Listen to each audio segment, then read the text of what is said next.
Welcome back to another edition of Patriots No Huddle, brought to you by PatsFans.com. Steve Balistrieri, Derek Havens, your host, as always. Hopefully, Mike Diabate can join us here shortly. He's having a couple of technical issues. Before we start anything, we're going to dive into the leftover thoughts from the Patriots win over the Tampa Bay Buccaneers, and then jump into the Thursday night showdown at home in Gillette versus the New York Jets. But as always, Steve, how you doing, man? Doing great. We're having a taste of fall weather down here now, which is Yep. nice. Yesterday, you saw the game yesterday. It was like mid 80s. It was very humid.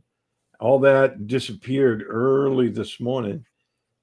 Cold front came blasting through. We're already down to 55 degrees, going down to a low of 39 tomorrow morning. Woo! How about that?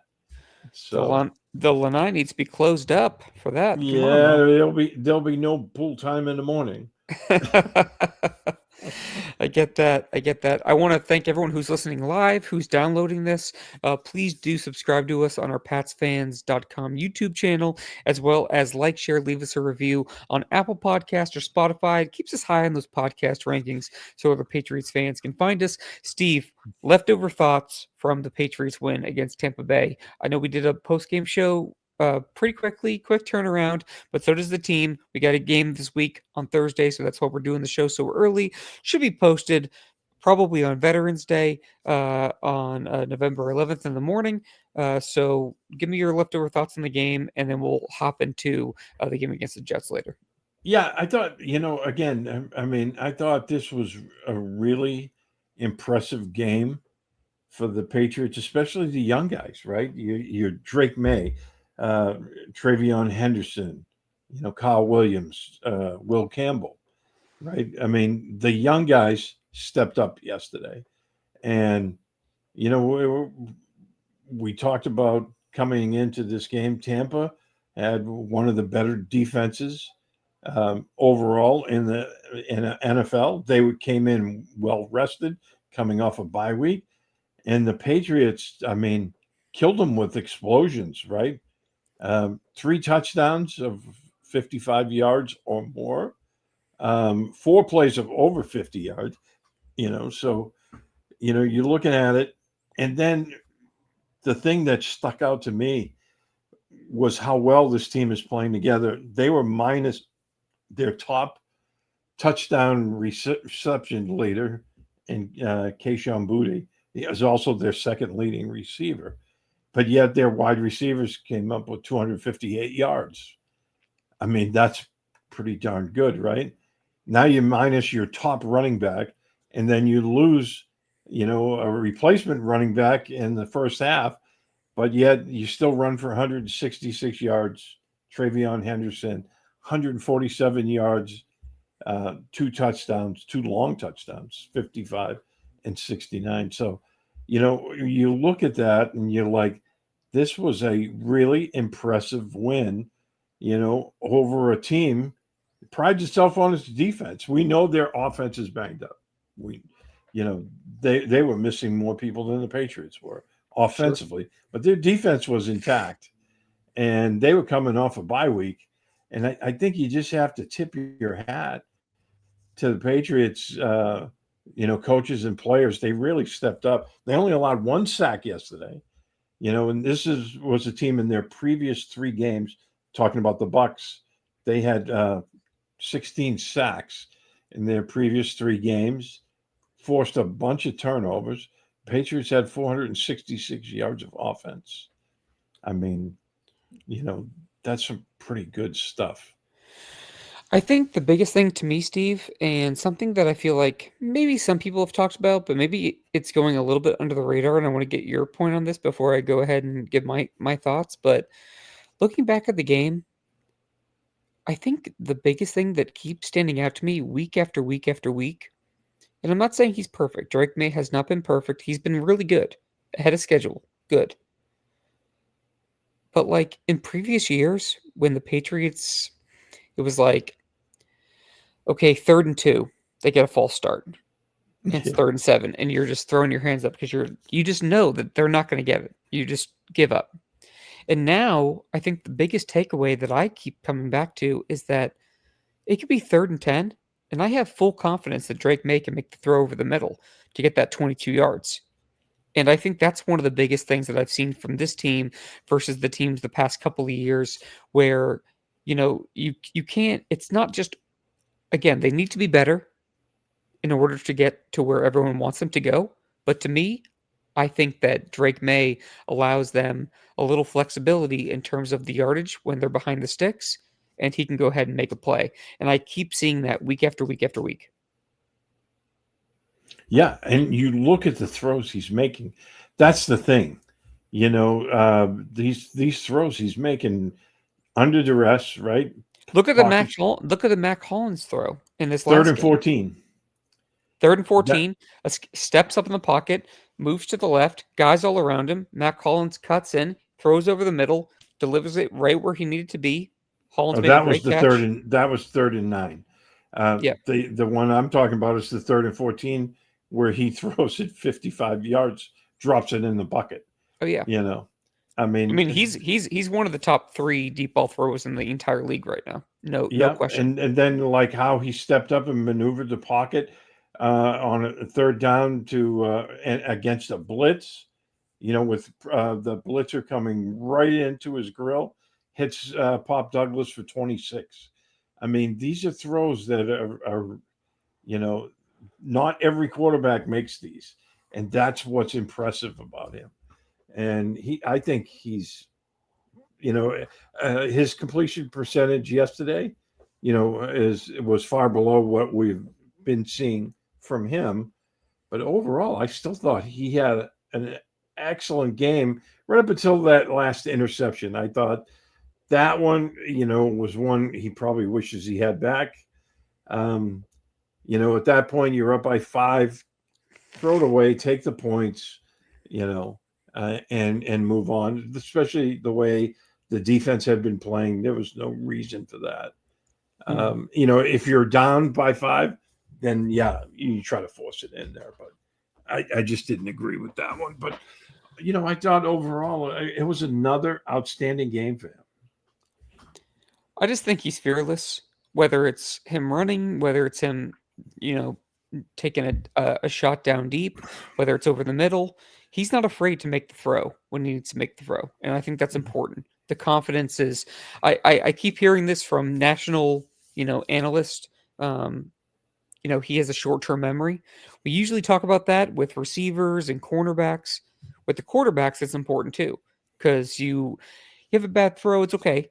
Let's just reset and then go ahead and go after it again. And he's not afraid to go ahead and punch it in if he feels confident in that move. And I think that's really what's kind of driving this team forward right now. As him and the culture that Vrabel's built and instilled in that locker room.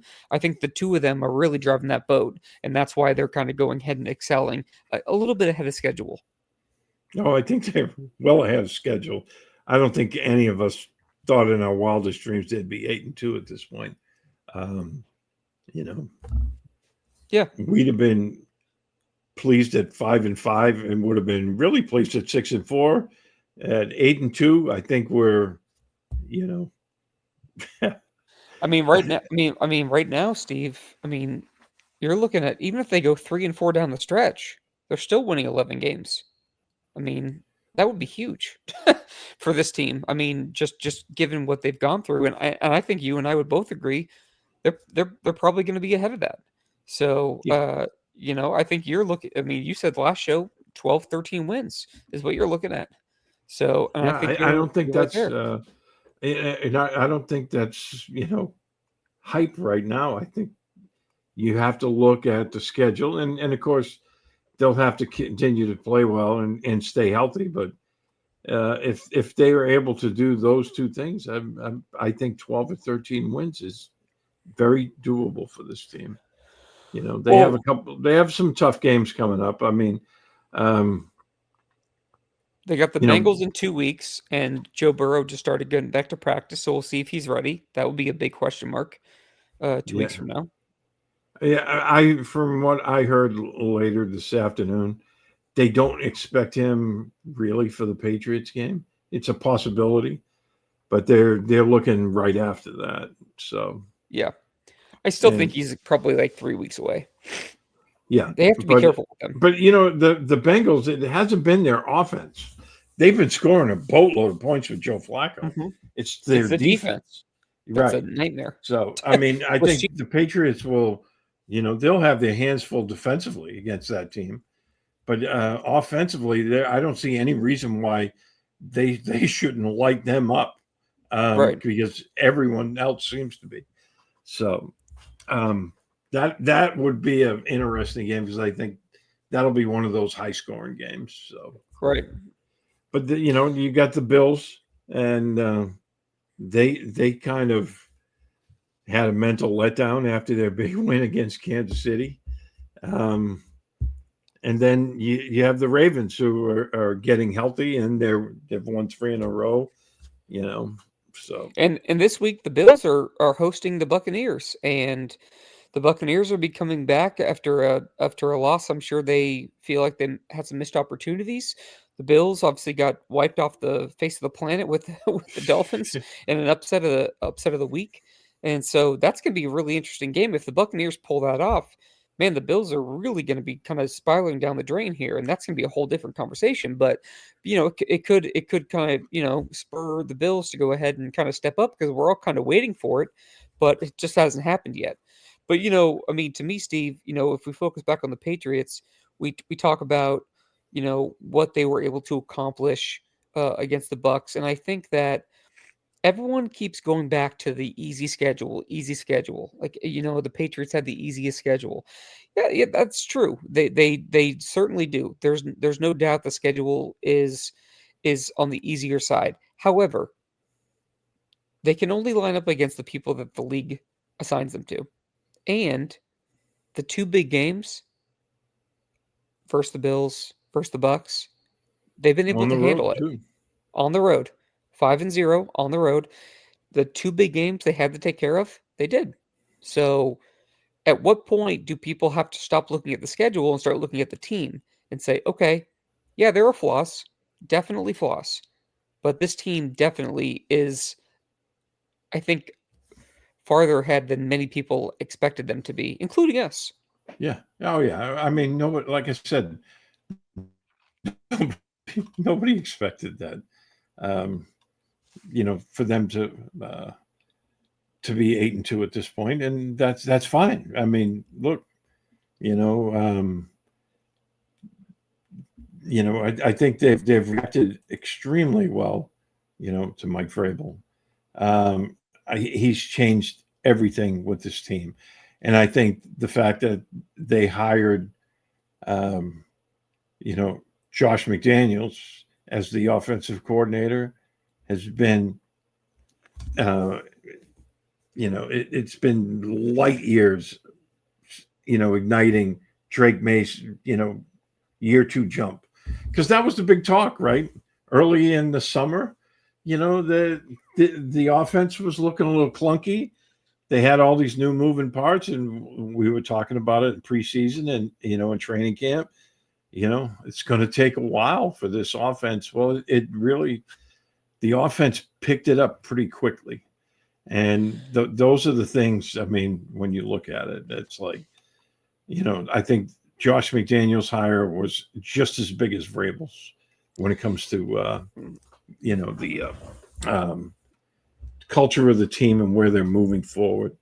And I mean, look at some this of the offense sideline stuff. every Look at some of the stuff the Patriots are posting on their socials of like Josh on the sidelines, friggin' like, hugging May, hyping him up. I mean, he's smiling, grinning ear to ear. I mean, this is the kind of guy that Josh Mhm. has wanted to work with for a long time. And that's obviously you have Tom Brady. That's a whole different conversation. Okay. We don't, let's not compare. Because I feel like a lot of people are like, oh, we had Tom Brady. Okay. Well, yeah, we have the greatest of all time. Now we're working with a kind of a ball of clay here who has all the physical talent, seems to be humble, good mental fortitude. Now we have to go ahead and make sure that he makes the right decisions, and I think that's where Josh kind of puts him in a position to succeed. But you know what? I mean, I think right now what I am loving from this Patriots team is that they are kind of digging in deep, seems to have a good culture around them. Last year, the year before, it just seemed to have like a bad taste. Like Bills last year, everyone kind of felt like he was kind of on the door on the way out. There wasn't really the leaders in the locker room he was used to. Mayo wasn't ready to be, pushed into the role he was as early as he was. Which ownership obviously quickly revised, and that's why Mike's here. And Mike is over here just, it just seems like guys are just ready to go for their teammates. And I feel like you can see it. Like you can actually see it on the field, Steve. It's not just a sideline thing. It's not just a hype video on Instagram or TikTok or whatever. It's actually, you can see it in terms of like guys playing for each other and wanting to go ahead and find a common goal. And I think that's the biggest thing that I'm seeing right now through 10 weeks.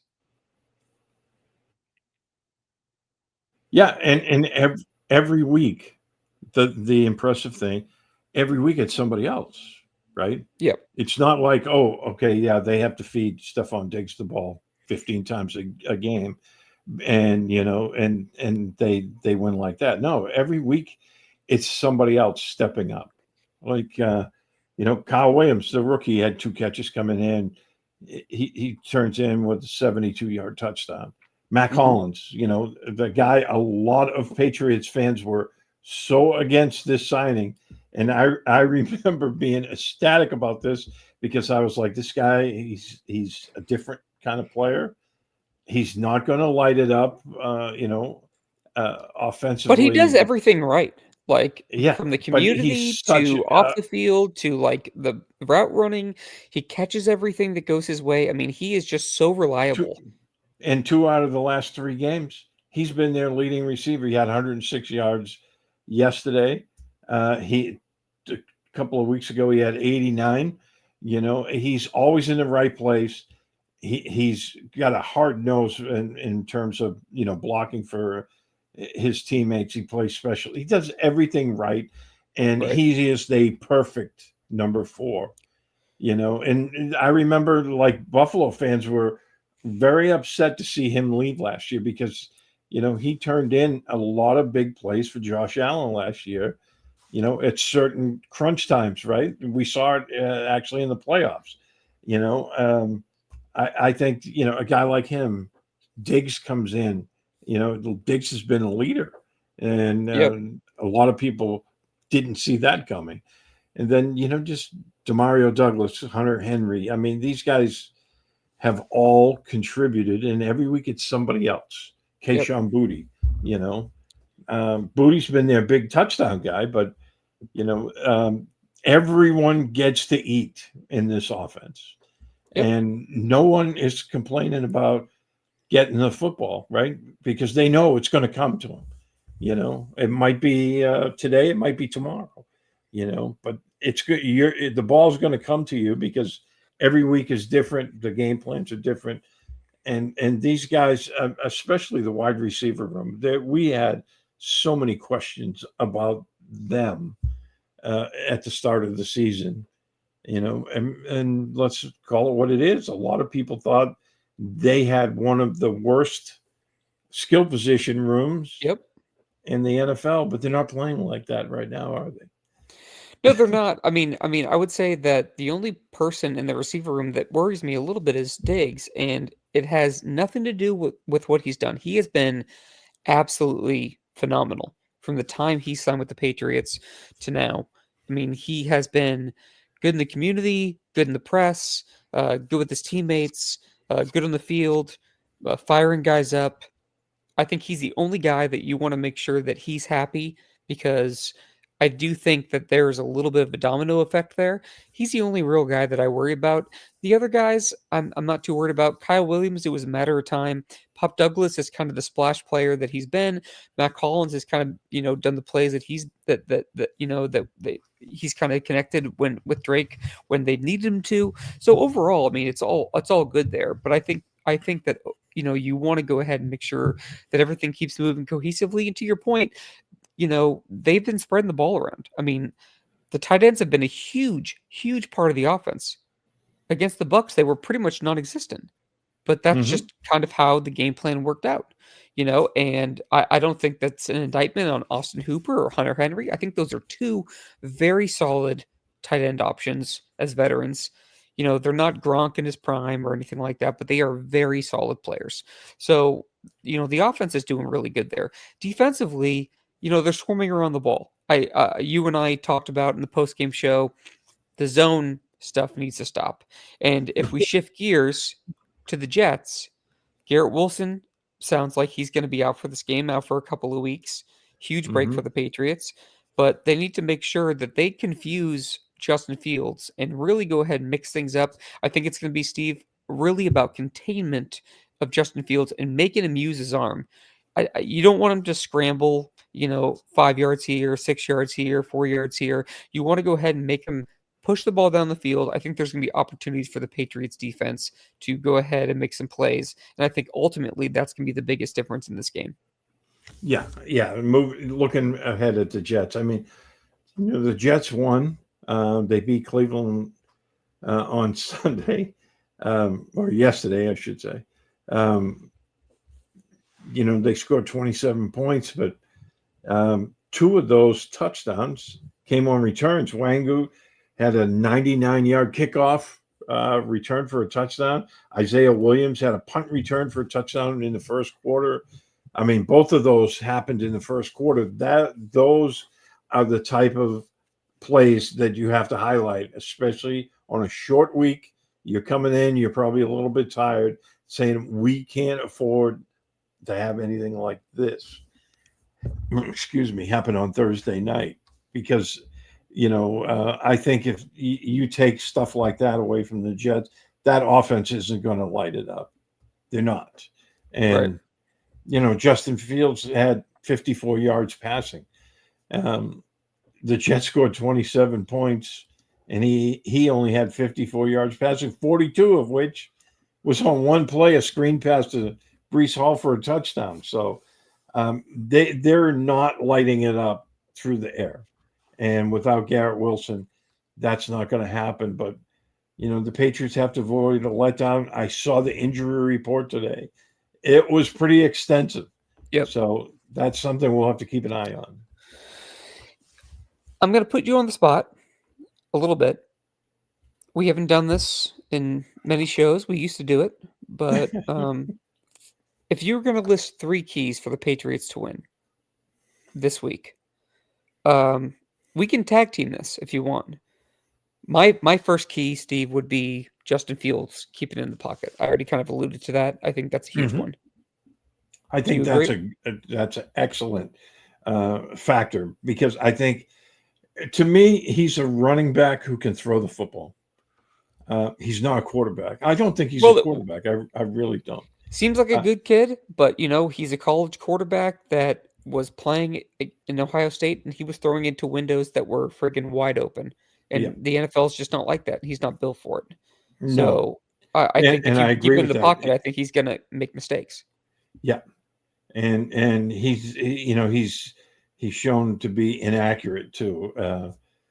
And part of that is pressure. I mean, but at the same time, I agree with that. I think keeping him in the pocket and and not allowing him to get out and make plays with his feet, that's going to be huge, because a lot of times he'll keep drives alive by scrambling for a first down. Um, and that all comes into play. I think with keeping him in the pocket, and you have to keep Brees Hall under wraps. I know the running game got away from him a little bit yesterday. It wasn't bad. I mean, yes, they allowed 50 yards to a running back. I believe it was 53 that got, and I'm glad the streak is over, so we don't have to listen to it anymore. But at the same time, the Bucks did run for over 100 yards yesterday. Now, some of that was wide receivers, you know, uh, doing their thing. But at the same Yep. time, I think you bottle up Brees Hall and you keep Justin Fields in the pocket, and this game's already half won. Yeah, absolutely. I want to thank the two people who liked us on Facebook, Geraldo Diaz and Pat McDonald. Thank you for doing that. Appreciate it. Just want to give you a little shout out there. So Brees Hall, would that be your second uh, key, Steve? Because Yeah, to well, I me, tied that all in, with the front seven. I think your front seven has to have a big game and get after and hold fields in the pocket, bottle up Brees Hall, keep everything contained. I think if yep, you keep everything contained right here in the middle, your linebackers are going to clean up. yep, Um, my second key would be don't turn the ball over. Okay. Because I think if you stay doing what you're doing and you play a clean game on Thursday night, I don't think the Jets can stop them. right.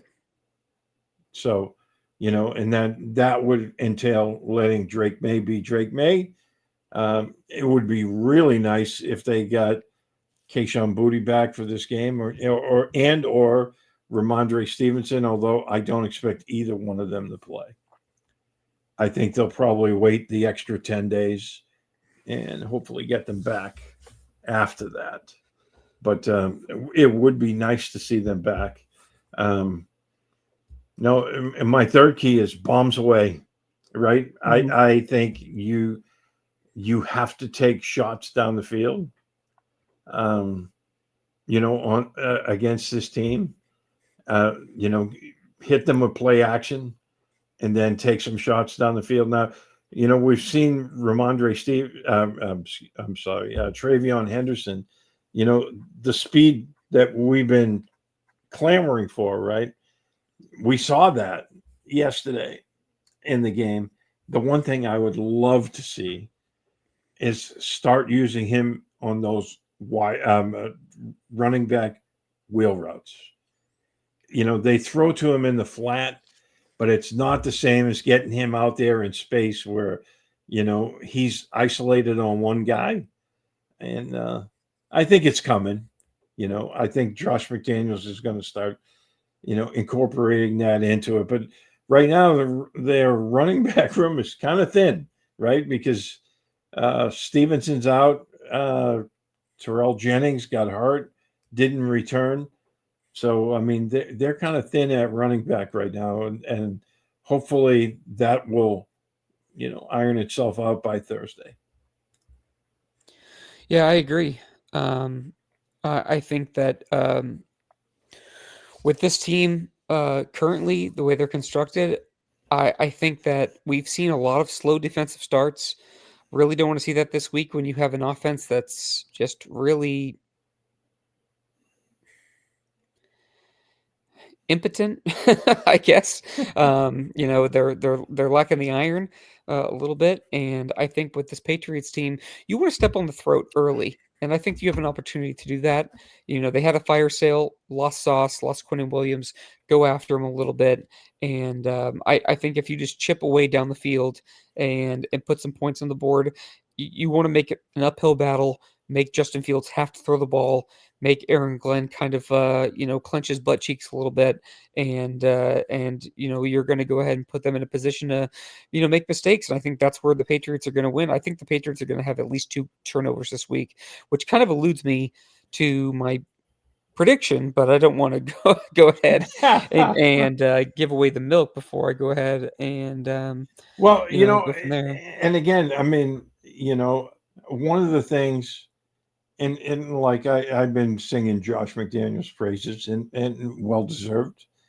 But one thing that I've noticed, and it's happened in a few games, right, is they get up two scores ahead, and then they get very conservative and they take their foot off the gas. Tony Romo mentioned that yesterday during the telecast, and I've noticed that. I mean, they've done it a couple of times now where they've taken their foot off the gas a little bit and get conservative and just try to protect the lead. I don't want to see that. If they get up two scores early in this game, I want to see them get up by four scores later in the game and just keep pounding it. Don't give your opponent any hope of coming back. Put them to bed early and get them ready to get back on the plane uh, and go back to New Jersey.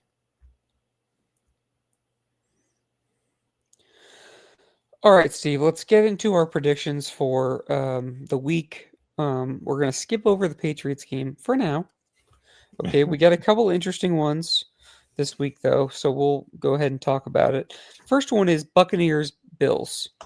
I do think we have to talk about that one. Morning game. Um, Buccaneers looking to bounce back after the Patriots beat them last week.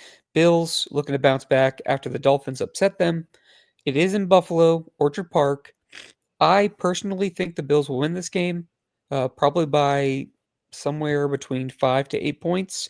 You know, uh, but I do think the Bills are going to be in big trouble if they lose this game. They're already kind of in tepid water. It's going to start getting hot for McDermott, for everybody else there. They're building a new stadium. The expectations are high. The fans are ready. I think that if they don't win this game, people are going to start the rumblings. They're going to start creeping into the locker room. It's going to get bad for them. I think there's a lot of pressure on the Bills to win this game, but I do think they pull it off. What do you think? I think so too. Especially if the Patriots take care of business, like I'm sure we believe they will on Thursday night. I think the Bills will be under a ton of pressure in this game because Tampa is a good team. They do have a good defense. Their defense will be looking to bounce back, and the Bills' passing offense has struggled lately. And this is a game where Tampa's defense can step up. So, I mean, if the Patriots take care of business and they win on Thursday night, I think if you're Buffalo, you're starting to like, okay, this may not be a must win, quote unquote, game, but it's pretty darn close, right? Right. Because you don't want to go 3 games behind at this stage of the season. Next game I was kind of debating between these two games, Seahawks at Rams, Chiefs at Broncos.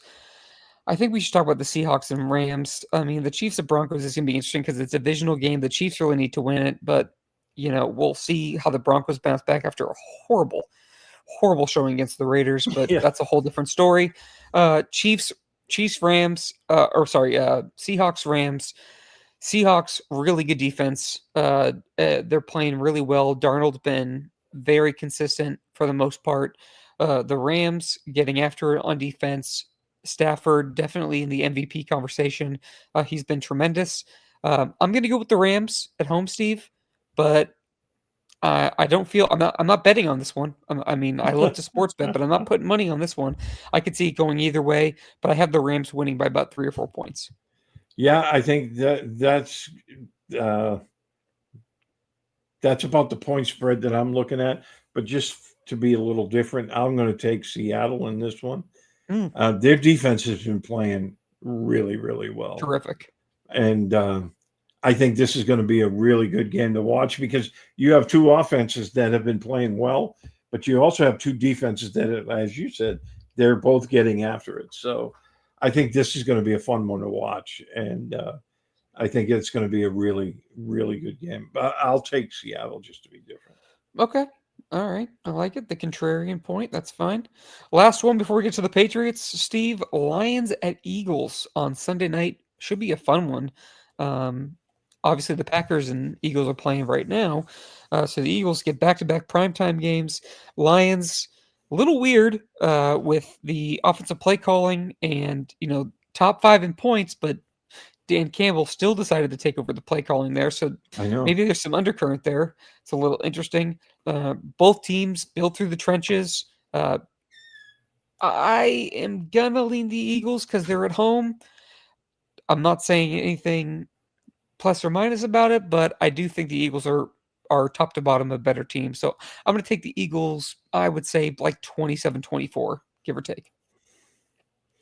Yeah. Again, I like that score. I'm going to go with Detroit.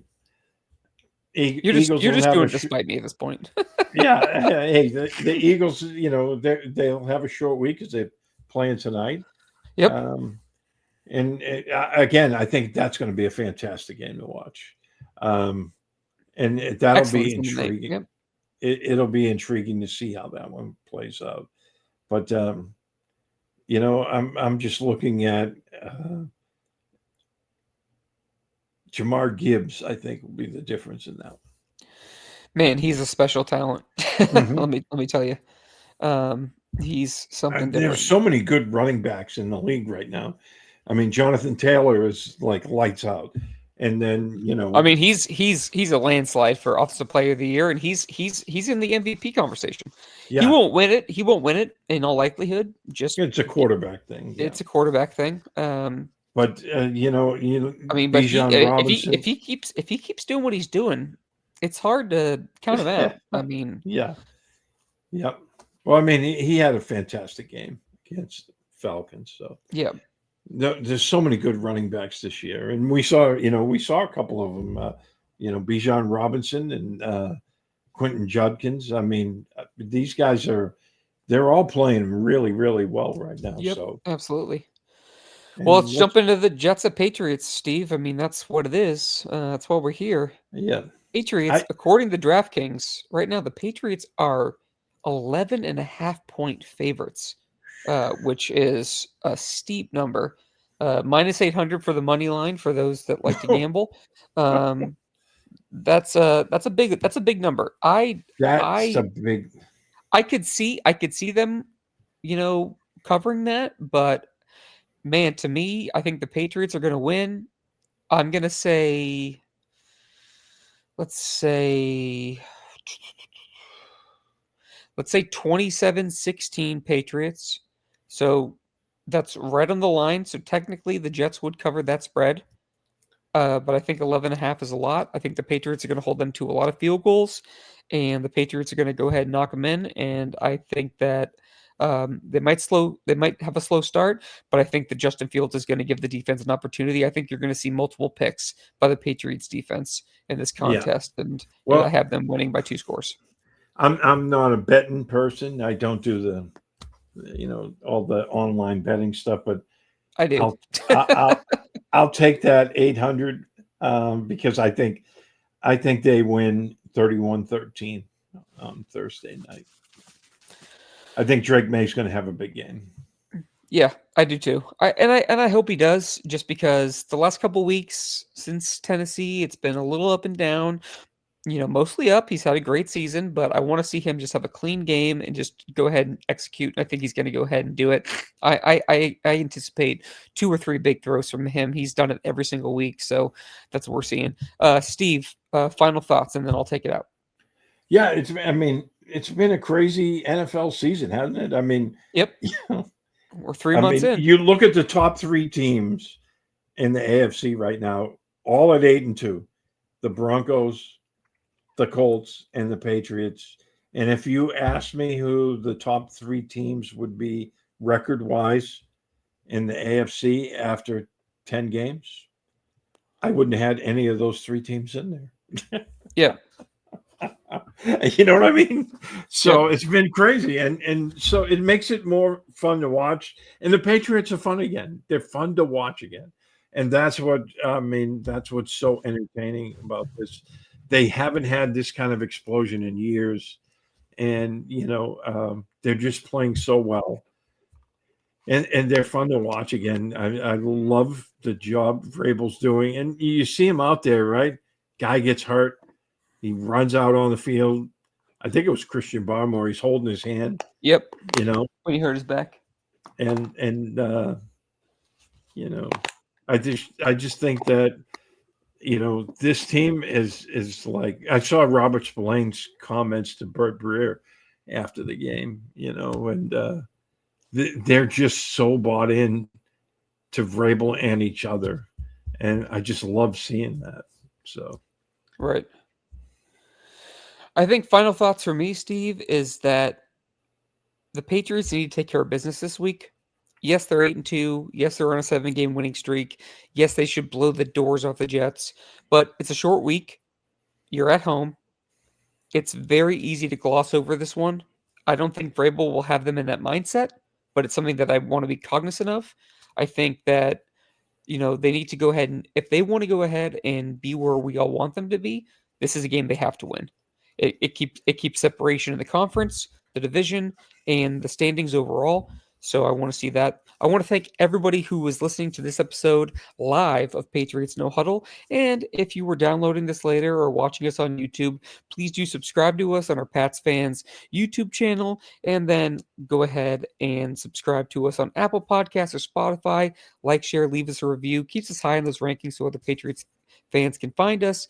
We are recording this on Monday evening at November 10th. Tomorrow is Veterans Day. I want to go ahead and thank my buddy Steve for his service. All those who are listening, my two brothers-in-law, my cousin Greg, Michael and Anthony, Rah, as my Marine brothers would say. I want to go ahead and just say that we appreciate all the support, all the comments, and we'll get Mike back in here after the game. Hopefully, we'll do a show on Thursday night, if not sometime Friday. We'll keep you abreast of that. Follow us on Twitter, and we will see you guys later this week.